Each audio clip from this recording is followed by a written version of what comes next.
Welcome to another On the Books being filmed right here in the Bowie City Studios. With me, I have Penny Petersen, author who is a local Bowie author and most exciting, writes in a Bowie atmosphere. Yes.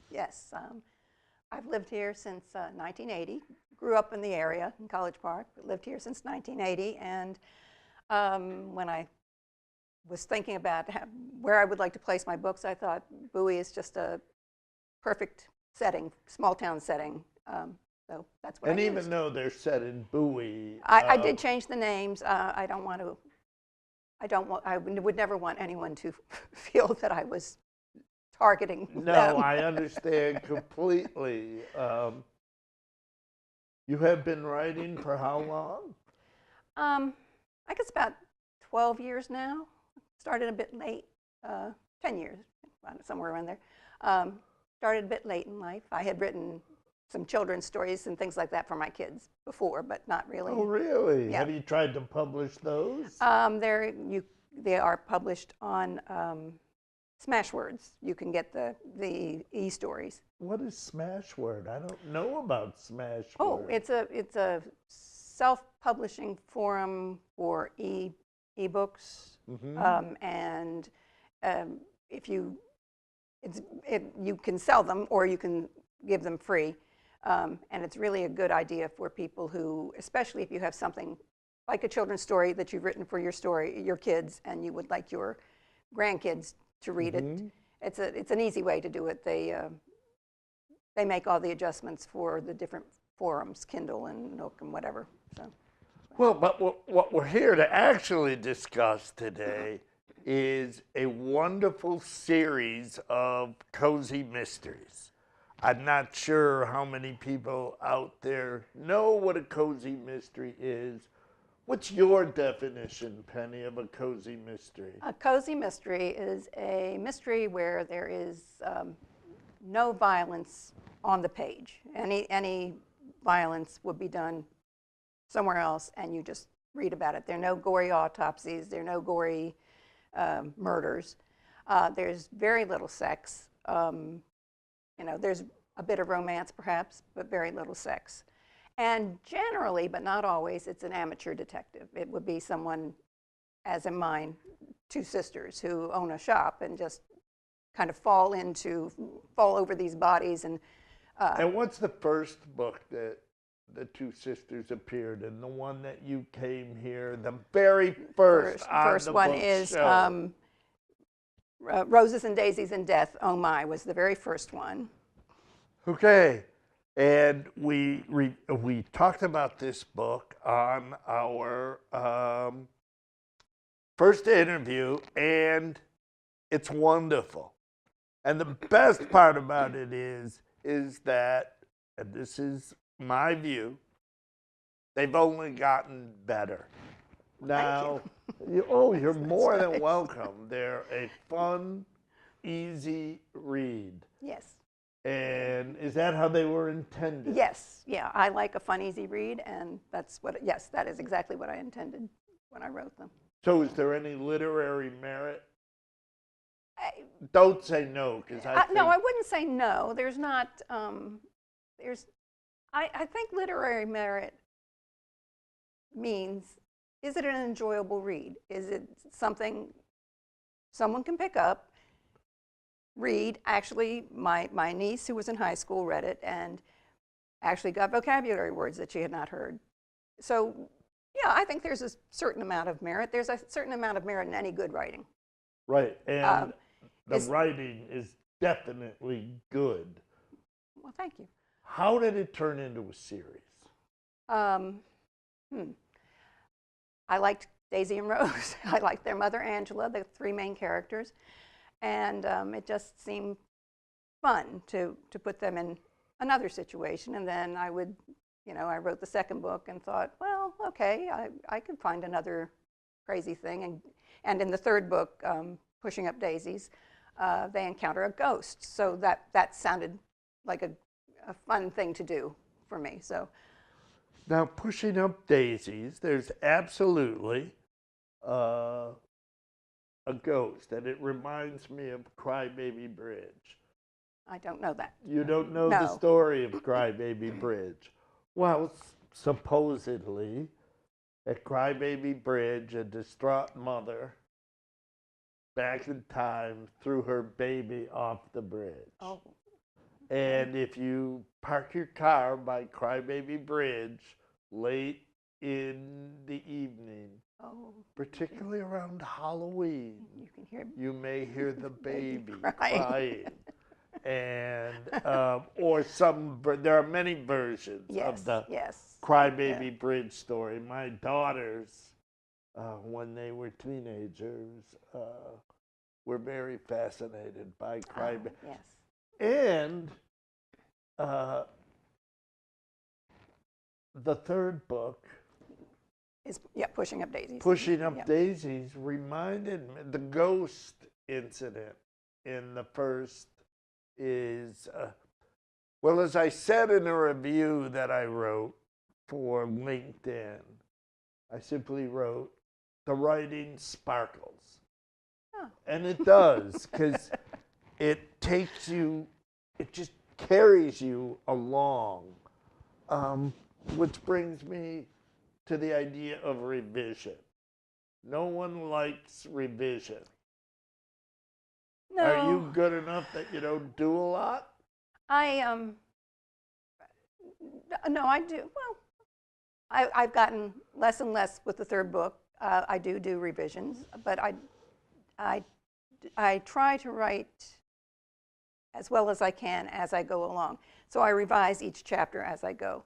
And then when it's finished, of course, it gets sent to an editor, and then we decide whether or not the editor and I agree on whatever. But So your books are actually published by a paper and pen publisher, a real world publisher. yes, yeah, Intrigue Publishing, yes. And how did you discover them or them you? You know, I was trying to remember. I think we were at very possibly the Bowie Senior Center for a few years had an author book. Yes, they book have a day. writing group there. Yes, well, but this was a book festival.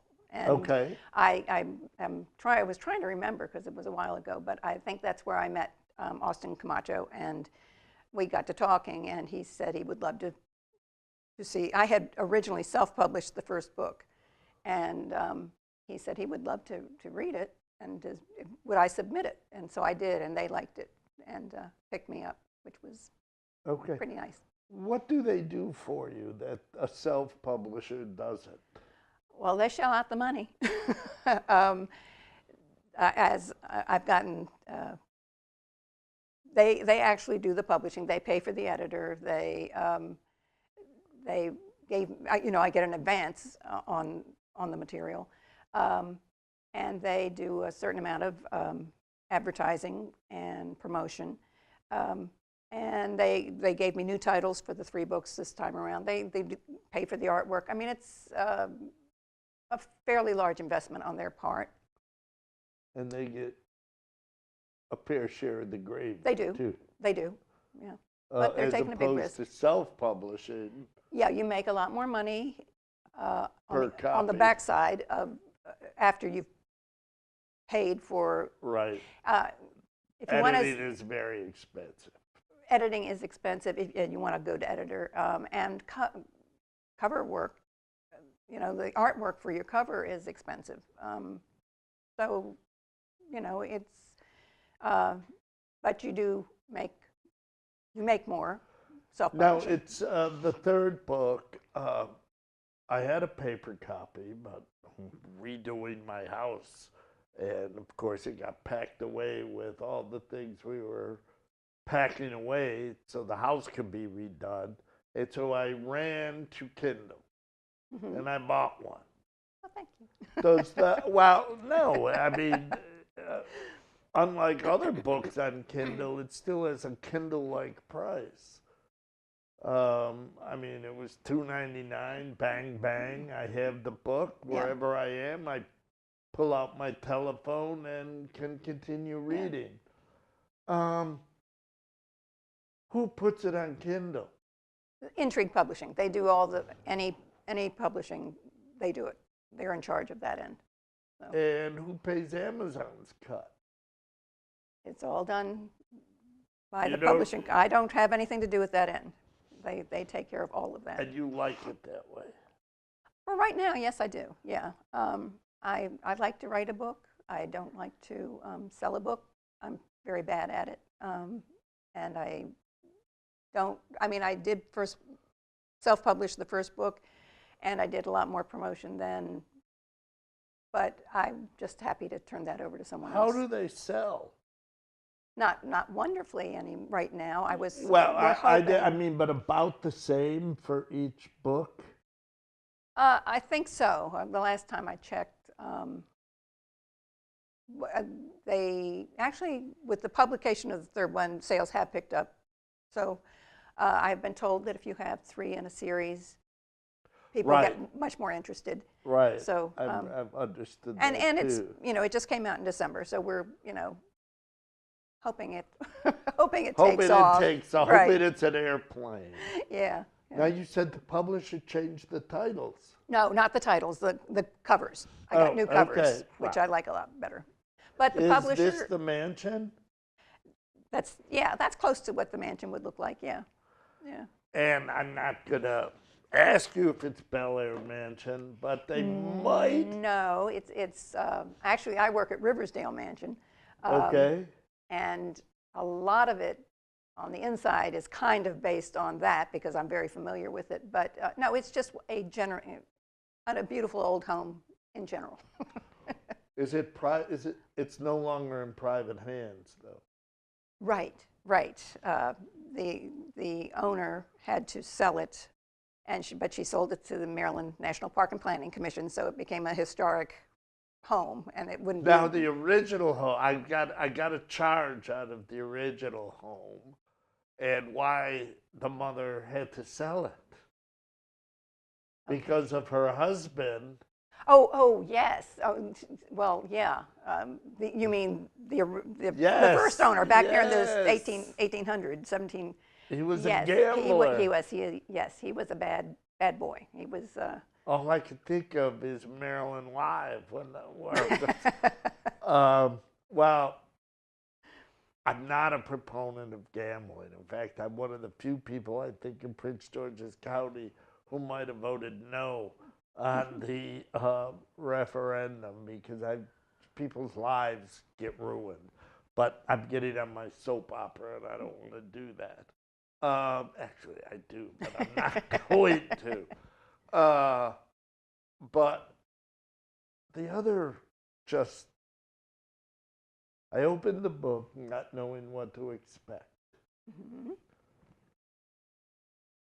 Backstories, prologue, it's all very popular these days Yes, in yeah. writing. You wrote or recovered a letter, Yes, yeah. and it set the stage perfectly. Thank you. Well, I was hoping for it would. me, no, it worked nicely. Sometimes the prologue, they go on for too long. And Page and a half, a beautiful letter, maybe 2. I don't really remember. yeah, it's a short letter, and from the original owner of the house to her mother, and just describing what's going on with the family and setting, as you say, setting the scene for the opening chapter. And something we don't have very much of anymore are dowries. Yes, yeah. And how the silver set would become Right. part of the dowry. Right. This woman, and I hate to say this, I've forgotten her name, which doesn't say much from my memory at all. But she, Sophia, actually Sophia Long, I should remember this because my granddaughter wanted me to use her name. So, Oh, really? Yes, so the ghost is named after my granddaughter. But Sophia Long was given, at that time, a tea set of Revere silver for her wedding. And that is what she is hiding somewhere so it can be her daughter's dowry. She had to hide it from her husband because she was afraid with he his would gambling sell debts. it to gamble. Right, right. I liked that part.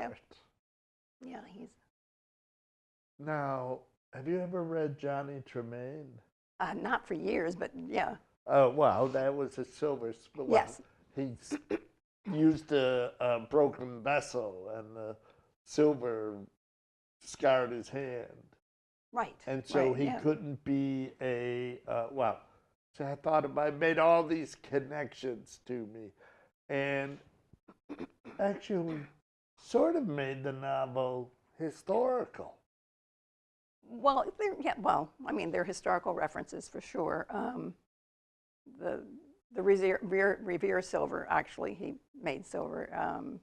Yes, he did. The rest of them are just kind of, I'm hoping, accurate enough to the period, but, you know, it is a novel.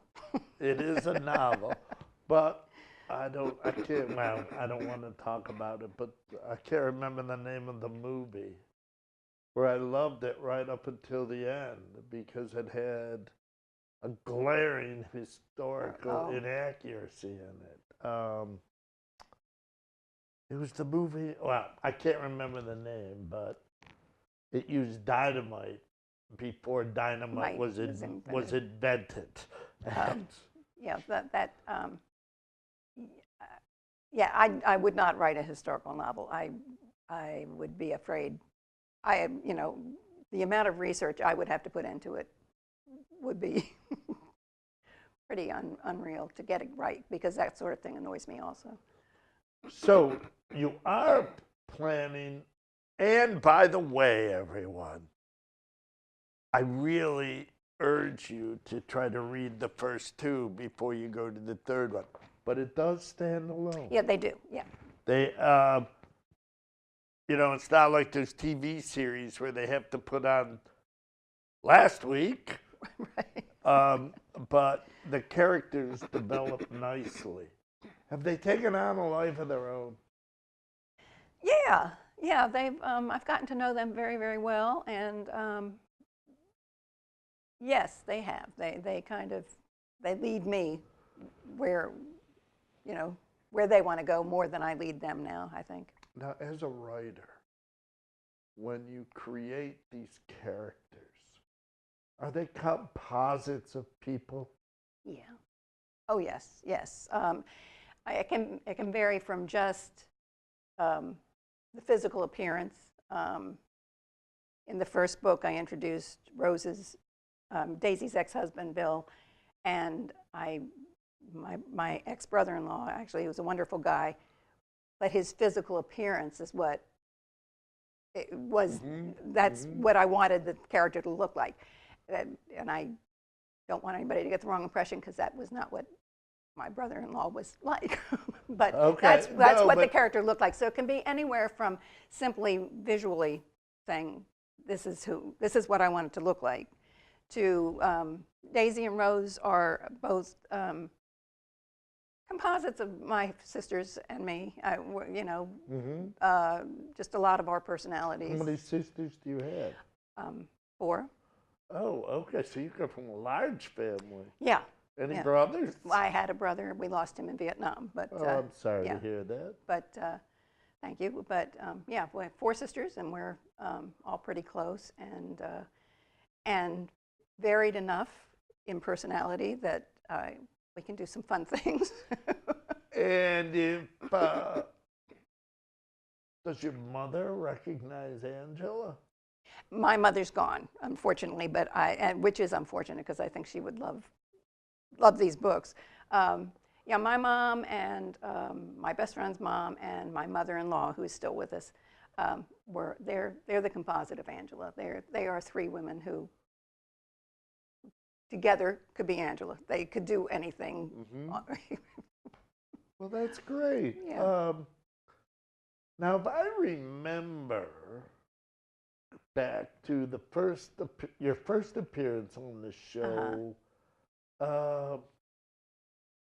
you wrote the first book almost on a dare. I did. My husband dared me to. I was complaining about what I was reading, and he said, "Well, basically, I dare you to sit down and write one, and I did.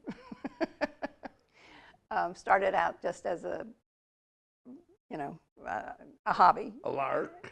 Yeah, and as I was writing it, I thought, I would like to read this, and then got more serious about it, and I think I turned it into a pretty good book.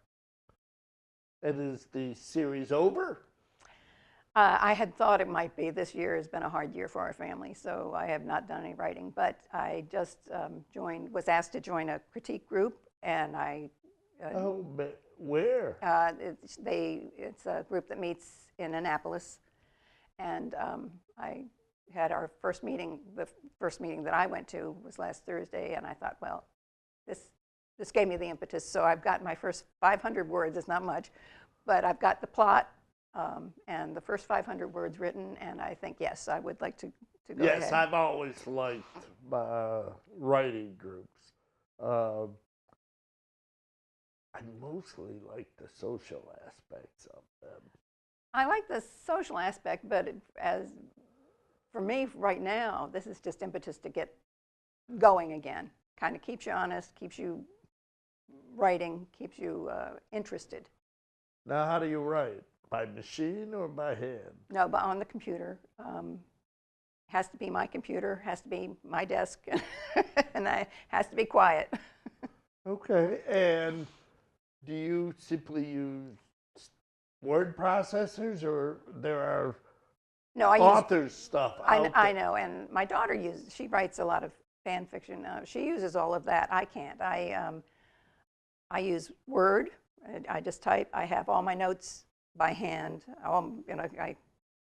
I start with a calendar to mark out what's going to happen in the time period. So a calendar, not of your writing. No, but not of my writing. Story. The story. That's how I start my storyboard kind of thing. I do a calendar and do that, and then a small notebook full of notes and things.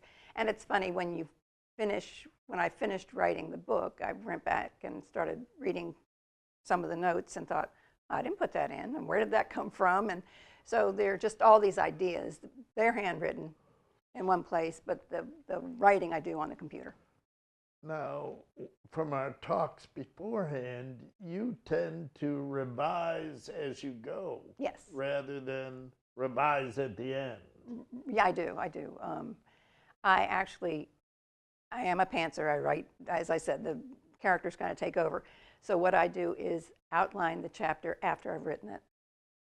Oh, that's interesting. Yes, and this is, I would think with any story you're telling, but especially with a mystery where you want to put some clues in or you want to put some red herrings in, it's important to make sure everything is in a line. And when you're writing, you can easily, as I said, I forgot my character's name.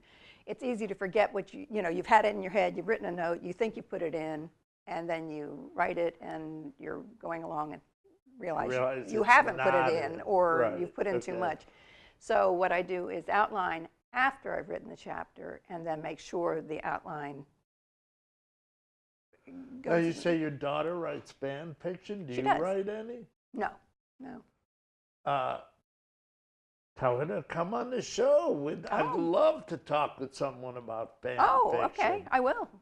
If she's interested, But speaking of that, because we're drawing near the end of our time today, and it's been just as much fun as the first time. Yeah.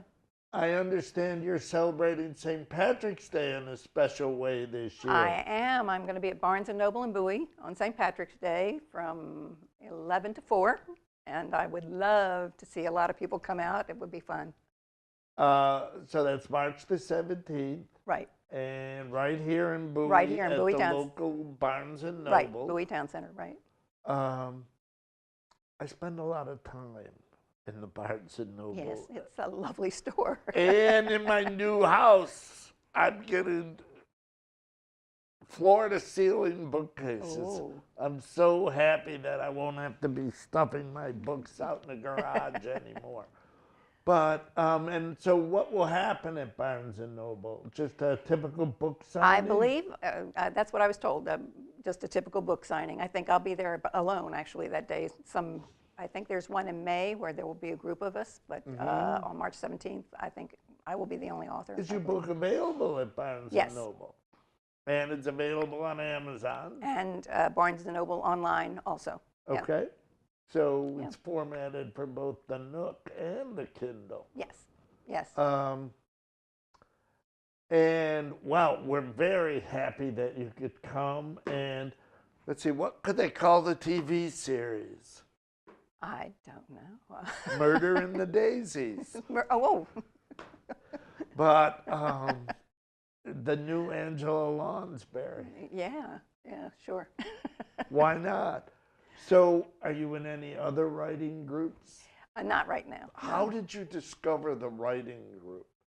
That may be interesting to writers here in Bowie. Oh, also. I actually, I was at the Crofton Library for a writer's program. There were 5 of us, I think, and one of the other authors is in this as the original. I think she said that the writing group's been going on 30 years, and she's the original member of it, and she invited me. They had one member had dropped out, and they had a spot, so she invited me to it. And this is the one in Annapolis. Yes. The libraries, most libraries have a writing group, which if you don't have another place to start, that's always a good place. Other than that, put out feelers. And How often do they meet? once a month. Once a month. Well, we call it a writing group. It's at Moni's Bar up at where Pancho and Pablo's used to be. Now it's Fat Boy's Crab House. But if you go a little deeper into the area, and we meet once a week. Ah. Drink more beer than no, but we've been together for a long. And if anybody's interested, there's another writing group right here in Bowie that meets at Marketplace, not Marketplace, the Woodmore Town Center at the, what's the name of that fancy supermarket? Wegmans. Oh. I should have remembered Wegmans because they started in Western New York. And that's where most of my own writing is dealing with. But we'll see what happens. But thank you so much for being willing to come back. Oh, I enjoyed it. Thank you for having me. And if a 4th book grows out of this series or of its own, we love these characters. Well, I do. They're older but not spinsters. Right. Which makes them interesting. I didn't mention much about the dogs, but all you dog lovers, there's dogs in the story. And there's a cat. And a cat. We're equal opportunity. And a cat. And actually, in this book, there's a rabbit. It doesn't really come into My it. daughter has a rabbit. So. But anyway, they tell me I have to go and wrap this up. So let's put a bow on it. Thank you so much, Thank you Penny, for having me. coming. And I enjoyed that's a wrap, as they say.